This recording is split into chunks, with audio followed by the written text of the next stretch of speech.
So soms wens ek daarom dat 'n mikrofoon oë gehad het, dat ek en jy vir mekaar so in die oog bietjie vir 'n slag kan kyk. Maar baie welkom vandag weer by dag 12 van jou lewe lig dagstukkies. En ons tema vir vandag is 'n oop boek. Hebreërs 4 vers 13. Daar is ook niks in die skepping wat vir God onsigbaar is nie. Alles lê oop en bloot voor sy oë, en aan hom moet ons rekenskap gee. Hoe meer ek word wat God wil hê ek moet wees, hoe minder word my opsies en rooi gesigte. 'n Oop boek. 1 jaar het ons karavaanvakansie by die see gehou. Ons het kamp opgeslaan en die bure het sommer dadelik hand kom bysit met die opslaanery. Dit was sommer sweetspat warm en buurman het sommer dadelik na die afpakkery met 'n koue ou kasteeltjie daar aangekom. Man moet sê, hy het lekkerder as moedersmelk in die droogkeel afgegly. So by so het ons oor duitjies en daadjies begin gesels en toe wil buurman weet, wat doen ek vir 'n lewe as ek nou nie kampeer by die see nie?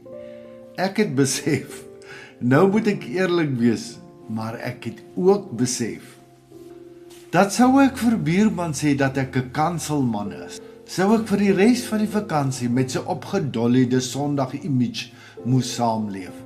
Toe sê ek vir buurman dat ek in HR, Human Resources is, sonder om melding te maak vir watter maatskappy, die kerk, ek werk en wie my besturende direkteur is, Jesus. Ons het lekker gekamp en buurman het met volle oorgawe die hare laat hang. So elke nou en dan het daar sulke groot donderstorms vol van bliksems ensovoorts verbygekom. Op die voorrand van hul vertrek sit ons toe weer en kuier so rondom 'n vuurtjie wat musiek vir die hart maak. Vra buurman toe die ander deel van die vraag wat ek so vinnig omsil het. Nou vir watter maatskappy werk jy nou eintlik, Sjaal? Toe ek in eerlikheid vir hom sê dat ek eintlik 'n predikant is, het hy eers stil geword, toe bleek geword en toe baie verontwaardig vir my gesê, nee flip dominee, ek sou mos nie so gepraat het as ek geweet het jy is 'n dominee nie. Nou, baie lekker lag oor sy reaksie, het ek vir hom gesê, Boeta, God was die heeltyd hier saam met ons. Elke keer as ons gekuier het, was hy hier. Toe jy daai mooi lyf op die strand gesien het, was hy ook daar. Elke gedagte wat jy gedink het, het hy gehoor. Hy ken en weet alles van jou en my. So, as jy dan met vrymoedigheid voor hom praat soos wat jy gepraat het, wie is ek as mens, dat jy nou voor my anders wil praat en wees? Toe vra buurman vir my, nou hoekom het dominee my nie reg help nie? Jy weet mos wat reg en verkeerd is, my maat. Geen mens kan 'n ander mens verander of oortuig van enigiets, as hy nie wil verander of erken dat hy 'n probleem het nie. Ek het gekies om jou lief te hê, te waardeer vir wie jy is en by jou te leer wat ek moes. Dit het baie meer vir my beteken as jou voorgee respekte.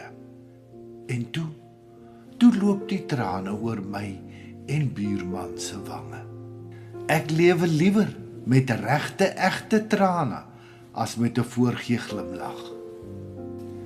Iets om oor na te dink.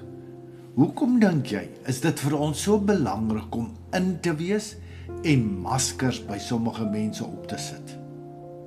Hoe dink jy kan ons reël, egte mense word, wat net is wat ons is? Hoe gaan jy vandag lewe as jy onthou dat God alles van jou af weet en by jou is? Dankie Here dat U alles van my weet en dat U ongeag van dit alles vir my oneindig baie lief is. Dankie dat U my ook wil leer dat daar soveel meer is as 'n varkok bestaan vir my in hierdie lewe. Amen.